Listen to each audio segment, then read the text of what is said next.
क्या आपको पता है 90% male anti social personality disorder से ग्रसित होते हैं।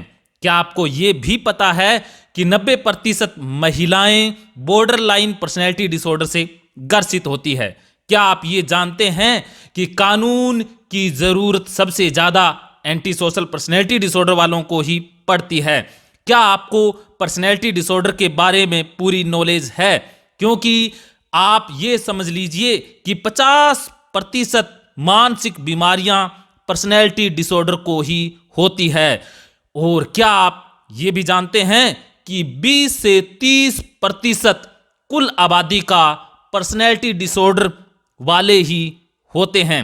अगर पर्सनैलिटी डिसऑर्डर वाले इंसान ना हो तो दुनिया के अंदर शांति कायम हो सकती है।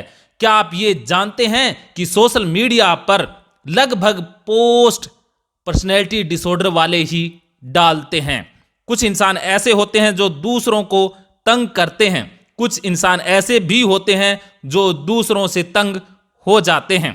आज की इस वीडियो में पूरी डिटेल जानने वाले हैं पर्सनैलिटी डिसऑर्डर की, और आखिर आवश्यकता क्यों है पर्सनैलिटी डिसऑर्डर के बारे में जानने की।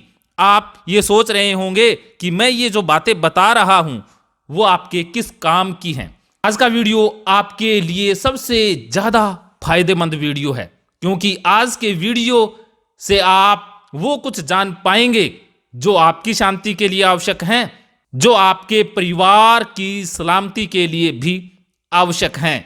मानो तो मौज है, वरना समस्या तो हर रोज है। मैं राजेंद्र जोधपुरिया आज के इस वीडियो में आपका हार्दिक स्वागत करता हूं।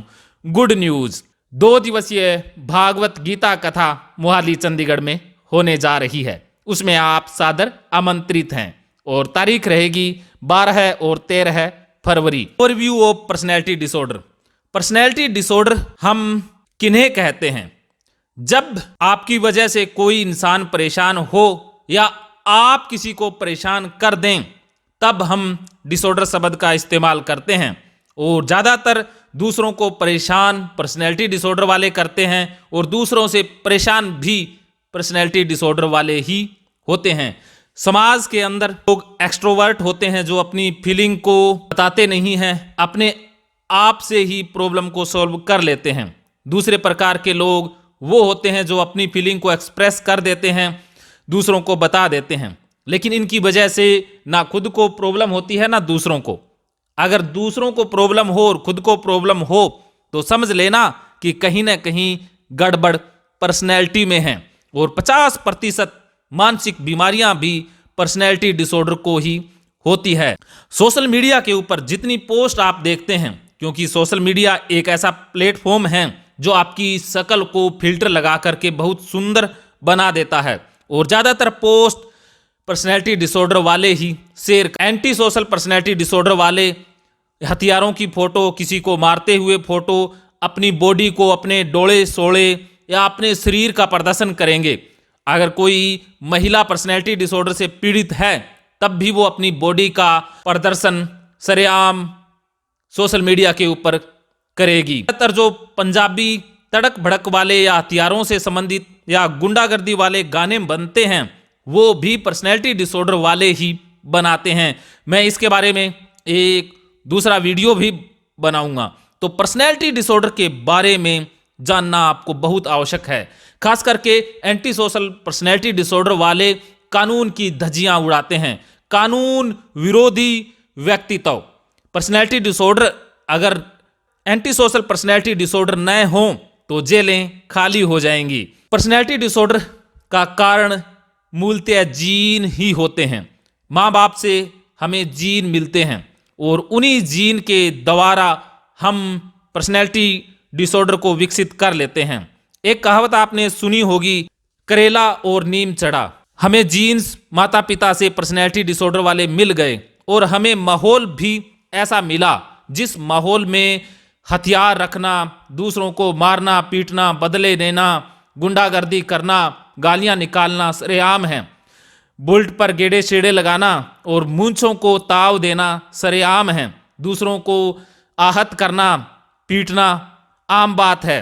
तो ऐसे माहौल में अगर कोई बच्चा पैदा होता है और उसके genes personality anti personality disorder वाले हैं, तो ऐसे घर में अगर उसका जन्म हो जाता है तो वो बड़ा होकर के गैंगस्टर या कोई गुंडा ही बनेगा। वास्तव में सरकारी हिदायतों के अनुसार पर्सनैलिटी डिसऑर्डर को डायग्नोज या पर्सनैलिटी डिसऑर्डर का ठप्पा 18 साल की उम्र के बाद ही लगाया जाता है। लेकिन 18 साल के बाद हम डिक्लेयर करते हैं कि कोई पर्सनैलिटी डिसऑर्डर से ग्रसित है, तो उस पर काम होना बहुत मुश्किल है, क्योंकि पर्सनैलिटी उसकी पूरी विकसित हो जाती है 18 साल के बाद। कंडक्ट डिसऑर्डर से पीड़ित अगर कोई बच्चा है, स्कूल के अंदर ही बच्चे में पर्सनैलिटी डिसऑर्डर के गुण नजर आने लग जाते हैं। जैसे कोई बच्चा टीचर्स के खिलाफ खड़ा हो जाता है, गालियां दे देता है, दूसरे बच्चों को पीट देता है बिना तरस के, या स्कूल में चाकू लेकर के आता है, हथियार लेकर के आता है, या बेरहमी से दूसरों को पीटता है। समझ लीजिएगा कि 80% संभावना है कि वो बच्चा आगे जाकर के पर्सनैलिटी डिसऑर्डर, खास करके एंटी सोशल पर्सनैलिटी डिसऑर्डर से ग्रसित हो जाए। तो स्कूल के समय ही पर्सनैलिटी डिसऑर्डर का पता लगाया जाना बहुत आवश्यक है। लेकिन विडंबना हमारे हिंदुस्तान की ये है कि ना तो पर्सनैलिटी डिसऑर्डर के बारे में पर्याप्त जानकारी है और ना ही उच्च क्वालिटी के, उच्च दर्जे के मनोवैज्ञानिक हैं जो स्कूल में पर्सनैलिटी डिसऑर्डर को डायग्नोज कर पाएं और उनके ऊपर काम कर पाएं। तो शिक्षा का स्तर आज जो है वही रहने वाला है। लेकिन आप अगर इन वीडियो को सुनते हैं, आप इन वीडियोस को लगातार सुनते रहें, क्योंकि मैंने क्लस्टर ए के तीनों पर्सनैलिटी डिसऑर्डर विस्तृत रूप से यूट्यूब पर डाल दिए हैं, जिसमें paranoid personality disorder, schizoid personality disorder और स्किज़ोटाइपल पर्सनैलिटी डिसऑर्डर के बारे में आप वीडियो देख सकते हैं।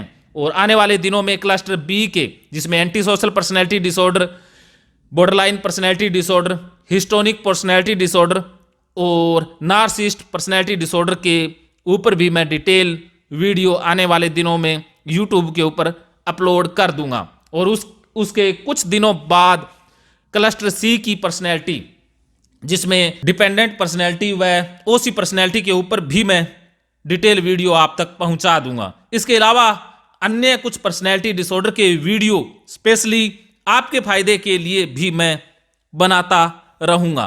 तो आज का वीडियो ओवरव्यू है कि हमें पर्सनैलिटी डिसऑर्डर के बारे में जानना क्यों आवश्यक है। आप सोच रहे होंगे कि ना हमें पर्सनैलिटी डिसऑर्डर है तो हम क्यों ये वीडियो देखें।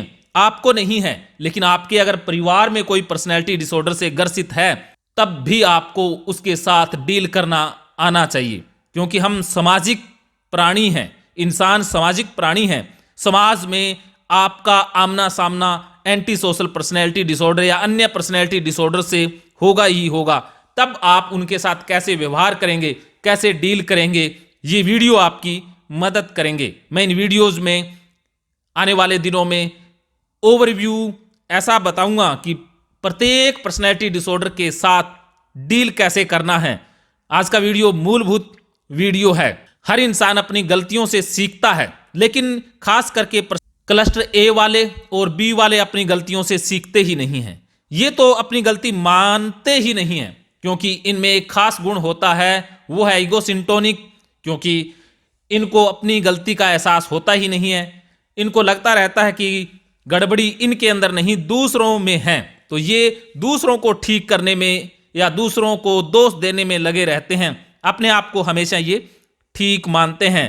तो क्लस्टर ए और बी वाले अपनी गलतियों से सीखते ही नहीं हैं। खास करके क्लस्टर ए और बी वाले अपनी समस्या को मिनिमाइज करके देखते हैं। समस्या इनमें बहुत बड़ी होती है, लेकिन ये उसको छोटा करके देखेंगे। लेकिन उल्टा क्लस्टर सी वाले करते हैं, वे अपनी समस्या को बढ़ा चढ़ा करके देखेंगे, क्योंकि क्लस्टर सी वाले इमोशनल होते हैं, बहुत ज्यादा भावुक होते हैं, दूसरों के विषय में सोच सोच कर खुद दुखी होते रहते हैं। दूसरों को कुछ नहीं कहेंगे, लेकिन इनके मन में विचार भी अगर दूसरों के प्रति आ जाए तो खुद दुखी हो जाएंगे। लेकिन ए और बी वाले तो दूसरों को परेशान कर करके भी जागते नहीं है, तब भी इन्हें लगता रहता है कि दूसरों को अभी परेशान किया नहीं है। लेकिन क्लस्टर सी वाले विचार मात्र से ही परेशान हो जाते हैं। क्लस्टर सी वाले सॉफ्ट आर्ट वाले होते हैं, इमोशनल होते हैं, इनके अंदर सॉफ्ट आर्ट बहुत होती है। ये कलाकार होते हैं, जैसे पेंटिंग या कविता या काव्य या जो कला जन्म लेती है वो क्लस्टर सी वालों से ही जन्म लेती है। कुछ कला क्लस्टर ए वाले भी पैदा करते हैं, वो कला मात्र बौद्धिक होती है, क्योंकि स्किज़ॉइड व अन्य पर्सनैलिटी डिसऑर्डर वाले बौद्धिक लेवल पर बहुत स्ट्रोंग होते हैं। ये रिसर्च करना, डेटा एनालाइज करना या किसी भी प्रकार की कोई नवीनतम खोज या आविष्कार करना इनका शौक होता है। ये बहुत ज़्यादा वर्कोलिक और प्रोफेशनलिज्म से ग्रसित होते हैं। तो जितने भी डॉक्टर, साइंटिस्ट या जो हार्ड आर्ट वाले होते हैं, जो बड़े खरे, रूखे और रिस्क टेकर होते हैं, वो क्लस्टर ए से आते हैं। और जो बहुत भावुक और दिल से जीने वाले इंसान क्लस्टर सी से आते हैं। आपने एक कहावत सुनी होगी कि कुछ लोग ऐसे होते हैं जो दिमाग में दिल रखते हैं और कुछ ऐसे होते हैं जो दिल में भी दिमाग रखते हैं। तो दिल में दिमाग रखने वाले इंसान होते हैं क्लस्टर ए वाले, और दिमाग में भी दिल रखने वाले होते हैं क्लस्टर सी वाले। तो इस तरह के अन्य वीडियो भी मैं बहुत जल्दी आप तक पहुंचाता रहूंगा कि पर्सनैलिटी डिसऑर्डर के साथ डील कैसे करना है, एक पर्सनैलिटी डिसऑर्डर के वीडियो देखना आपके लिए क्यों जरूरी है, और आप धोखे से या आप फ्रॉड से कैसे बच सकते हैं। ये सभी फैक्ट मैं आने वाले दिनों में वीडियोस में बताता जाऊंगा। अगर आप पर्सनैलिटी डिसऑर्डर के बारे में मुझसे डिस्कस करना चाहते हैं, राय लेना चाहते हैं, या अपनी पर्सनैलिटी को चेक करवाना चाहते हैं, या दूसरों के साथ डीलिंग को सीखना चाहते हैं, इसके लिए आप मुझे फ़ोन कर सकते हैं, फ़ोन पर सलाह ले सकते हैं। मानो तो मौज है, वरना समस्या तो हर रोज़ है।